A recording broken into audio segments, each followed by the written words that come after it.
श्री स्वामी समर्थ. स्वागत आहे तुमचं माझ्या शिवस्वामी या यूट्यूब चॅनलवर. तर आजचा दिवस तुम्हाला खूप छान सुखाचा आनंदाचा जाव हीच स्वामींच्या चरणी प्रार्थना करते आणि आजच्या या व्हिडिओला सुरुवात करूया. आज आपण महाशिवरात्री 2026 बद्दल एक अतिशय विस्तृत आणि अर्थपूर्ण व्हिडिओ पाहणार आहोत.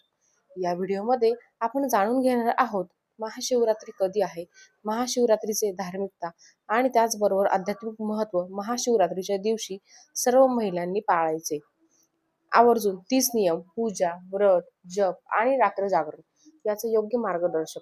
तर चला आजच्या या व्हिडिओला सुरुवात करूया. त्याचबरोबर जर तुम्हाला व्हिडिओ आवडला असेल तर चॅनलला लाईक करा, शेअर, सबस्क्राईब करून कमेंटमध्ये ओम नमः शिवाय लिहायला विसरू नका, जेणेकरून भोलेनाथांची तुमच्या कुटुंबावर, मुलांवर अगदी भरभरून अशी कृपा होईल. 2026 मध्ये महाशिवरात्री ही 15 फेब्रुवारी 2026 रोजी सायंकाळपासून सुरू होऊन पुढच्या दिवशी 16 फेब्रुवारी पर्यंत आहे. हिंदू पंचांगानुसार ही फाल्गुन मासाच्या कृष्ण पक्षातील चतुर्दशी तिथीवर येणारी रात्र आहे, जी पूर्ण निशिता काळात झपाट्याने महत्वाची बनते.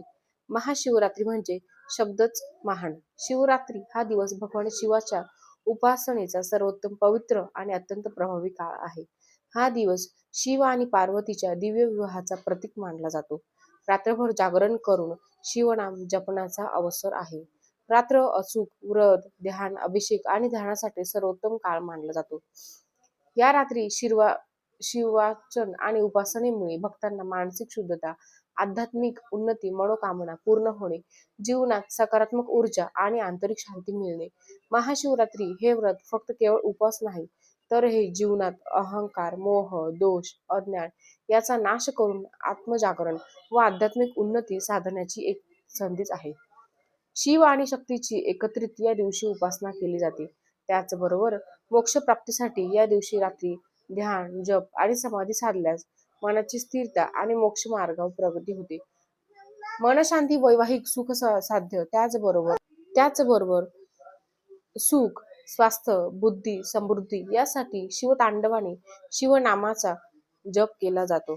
रात्रभर सतत शिवनामाचा जप केल्याने अहंकार, मोह, लालसा यांचा विनाश होतो, असं देखील म्हणण्यात येतं. महाशिवरात्री दरम्यान बहुतेक भक्त दिवसभर उपास ठेवतात, रात्रभर जागरण करतात, शिवलिंगाचे अभिषेक करतात, भजन, कीर्तन, मंत्र, जप करतात.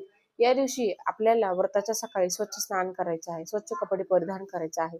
घरात किंवा मंदिरात पूजास्थळ स्वच्छ करून गंध, धूप, फूल, अगरबत्ती घ्यायचे आहे. शिवलिंग अंगावरती जल, दूध, दही, घी, शहद, शक्कर, बेलपत्र, धतुरे दिले जातात, ते आपल्याला अर्पण करायचे आहे. ओम नमः शिवाय या मंत्राचा जप करायचा आहे. रात्रभर जागरण करून शिवभक्त भजन, कीर्तन या दिवशी करतात. मध्यरात्रीचा काळ निश्चित काळामध्ये पूजन केले जाते, तर ते सर्वात श्रेष्ठ पूजन मानले जाते. महाशिवरात्रीची अनेक कथा आहेत, पण मुख्य 2 कथा शिवभक्तांमध्ये सर्वाधिक मानल्या जातात. त्या म्हणजे पहिली म्हणजे शिव आणि पार्वतीच्या देवी मिलनाच्या रात्री म्हणून महाशिवरात्री सर्वत्र श्रद्धेने साजरी केली जाते.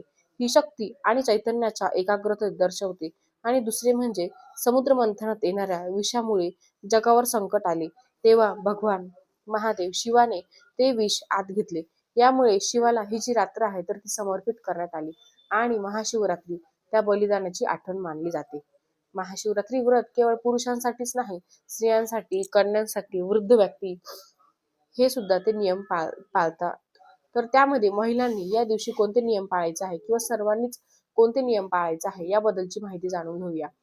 तर बघा, पारंपरिक श्रद्धा आणि धर्मग्रंथाची प्राथमिक रूपे आणि हा भाग अतिशय शास्त्रीय दृष्टिकोनातून आहे, ज्यामुळे हा व्हिडिओ मात्र तुम्ही संपूर्ण पहा, जेणेकरून तुम्हाला महाशिवरात्रीचे फळ मिळेल आणि कोणत्याही प्रकारच्या चुका ज्या आहेत तर त्या करू नका.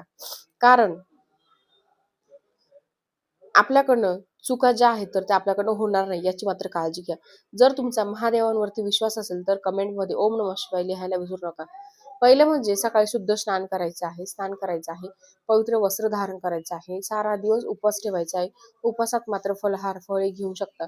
भोजनात तळलेली भाजी, तिखट टाळायचं आहे. बेलपत्र अर्पण करायचंच आहे, हे अनिवार्य आहे. शिवलिंगाला गंगाजल अर्पित करायचं आहे. त्याचबरोबर चंदन, धूप लावायचं आहे. शिवभजन, कीर्तनात सहभाग घ्यायचा आहे. ओम नमः शिवाय या मंत्राचा जप करायचा आहे. रात्रभर आपल्याला जागरण करायचं आहे. शिवपुराण वाचायचं आहे. माणसावर पूर्ण मांसाहार पूर्णतः आपल्याला टाळायचा आहे. धातूची किंवा सोने चांदीची आकृती तुम्हाला इथं जी असते तर ती भोलेनाथांची म्हणजे ज्याला आपण शिवलिंग म्हणतो त्याचं पूजन आपल्याला करायचं आहे. बेलपत्र आपल्याला अर्पण करायचं आहे. बेलफळ आपल्याला अर्पण करायचं आहे. पंचामृत आणि अभिषेक करायचा आहे. शिवलिंगाभोवती तुम्हाला 7 वेळा धूप जो आहे तर तो फिरवायचा आहे. आता सगळ्यात महत्त्वाचं तुम्हाला जे 7 वेळा आपल्याला शिवलिंगाभोवती धूप जो आहे तर तो फिरवायचा आहे.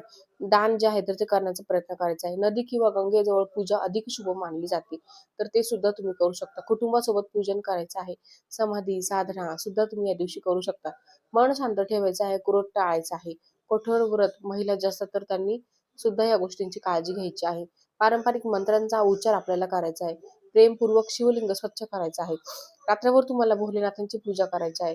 मंत्र जपासाठी माळा वापरायच्या आहे आणि अत्यंत पवित्र साधना या दिवशी आपलं मन शुद्ध करत असते.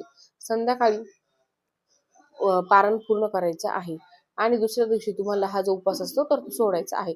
सर्वात महत्त्वाचं म्हणजे आता कोणकोणते महत्त्वाचे नियम पाळायचे आहे तर त्यामध्ये या दिवशी महिलांनी घरामध्ये ब्रह्मचार्याचे पालन नक्की करायचं आहे. तर ते एक आवर्जून आहे. महाशिवरात्रीला आपल्याला एक एक भक्त राहायचा आहे. त्यानंतर महाशिवरात्रीच्या दिवशी तुम्हाला ज्या महिलांना मासिक पाळीचा पहिला, दुसरा, तिसरा, चौथा दिवस असेल अशा महिलांनी चुकूनही महादेवाचे पूजन करायचे नाही. तर तुम्हाला फक्त महादेवाचं मनातल्या मनातच स्मरण करायचं आहे. या दिवशी चुकून जर तुम्ही 4 दिवस असेल तर पूजन केलं तर त्याचे सगळे दोष जे आहेत तर ते आपल्याला लागत असतात. त्यामुळे या चूक आपल्याला टाळायच्या आहेत. त्यानंतर पुढचं म्हणजे महाशिवरात्रीच्या दिवशी जर तुम्हाला 5वा दिवस असेल तर तुम्ही केस जे आहे तर ते धुवून तुम्ही महाशिवरात्रीचे पूजन जे आहे तर ते करू शकता. ज्या महिलांचा महाशिवरात्रीचा उपवास आहे तर त्या महाशिवरात्रीच्या दिवशी चुकूनही आपल्याला केस धुवायचे नसतात. ही जी चूक आहे तर ते प्रत्येक घरातील महिला ज्या आहेत त्या करत असतात. ही चूक आपल्याला टाळायची आहे. कारण आपल्याला आदल्या दिवशीच आता रविवारी महाशिवरात्र आहे. म्हणजे आज आहे तर तुम्हाला कालच केस धुवायचे होते हे नेहमी लक्षात ठेवा. त्यानंतर महादेवानं चुकूनही तुळशीची जी पानं आहेत तर ती आपल्याला अर्पण करायची नाहीये. महाशिवरात्रीमध्ये किंवा कोणतेही महादेवाचे ज्यावेळेस आपण पूजा करतो त्यामध्ये तुळस ही पूर्णपणे वर्जित केलेली आहे. त्यामुळे चुकूनही तुळस जी आहे तर ती अर्पण करू नका. त्याचबरोबर चंपा ज्याला आपण चाफाची फुलं म्हणतो बघा, ती चाफाची फुलं सुद्धा महादेवाच्या पूजेमध्ये आपल्याला वर्जित असतात. ती सुद्धा आपल्याला वापरायची नाही. तुटलेल्या फुटलेल्या वस्तू, तांदूळ जे आहे तर त्या तुटलेल्या किंवा कोणत्याही वस्तू तुम्ही अर्पण करत असतात तर त्या तुटलेल्या किंवा खंडन अशा नको. महादेवावरती चुकूनही ते आपल्याला अर्पण करायचं नाहीये. त्याचबरोबर कांदा, लसूण ह्या पदार्थांचे चुकूनही सेवन करायचं नाही. उपवास असेल तर फळांवरती उपवास धरला तर अतिशय उत्तम. पण जर तुम्हाला फळांवरती उपवास करणं शक्य नसेल तर तुम्ही उपवासाचे जे काही पदार्थ आहेत तर ते सर्व खाऊ शकतात. त्यामध्ये साबुदाणा असेल, बटाटा असेल ते खाऊ शकतात. फक्त बाहेरील जे पदार्थ असतात तळलेले, वेफर्स वगैरे, चिप्स ते बाहेरील पदार्थ खाऊ नका. कारण त्या पदार्थामध्ये कॉर्नफ्लॉवर लावलेला असू शकतो. जेणेकरून आपल्याला उपवास जो आहे तर तो खंडित होईल. त्यामुळे बाहेरचे पदार्थ शक्यतो टाळा. आता आपण पूजेचा शुभ मुहूर्त बघूया. तर पूजेचा शुभ मुहूर्त हा दुपारी 12:30 ते 1:30 वाजेपर्यंत आहे. हा अभिजित मुहूर्त आहे. या मुहूर्तावरती जर तुम्ही पूजा केली तर याचा खूप चांगला फायदा तुम्हाला होईल. जर तुम्हाला ब्रह्ममुहूर्तामध्ये पूजा करायची असेल तर ते सुद्धा तुम्ही करू शकता. पण हा जो मुहूर्त आहे 12 ते 1:30 वाजेपर्यंतचा तर सर्वात तो शुभ मुहूर्त मानला आहे. त्यानंतर यावेळी तुझं तुम्ही पूजा केली तर याचे खूप चांगले फायदे तुम्हाला भेटतील. त्यानंतर बघा जर निश्चित काळ तुम्हाला पूजा करायची असेल तर निश्चित काळात केलेली पूजा याचे खूप चांगले फळ आपल्याला मिळतं. तर ते रात्री 12:01 तर 1:01 असणार आहे. त्यानंतर या दिवशी राहू काळ जो आहे तर तो संध्याकाळी 4 वाजल्यापासून ते 6 वाजेपर्यंत असणार आहे. 4 ते 6 तर या 2 तासाच्या राहू काळामध्ये चुकूनही आपल्याला पूजा जी आहे तर ती करायची नाहीये. या 2 तासाच्या राहू काळात जर आपण पूजा केली तर त्याचं कोणतंच फळ आपल्याला मिळणार नाही. जर हा व्हिडिओ आवडला असेल तर लाईक करा, शेअर करा, सबस्क्राईब करायला विसरू नका. तोपर्यंत सर्वांना श्री स्वामी समर्थ. ओम नमः शिवाय. भम बोले.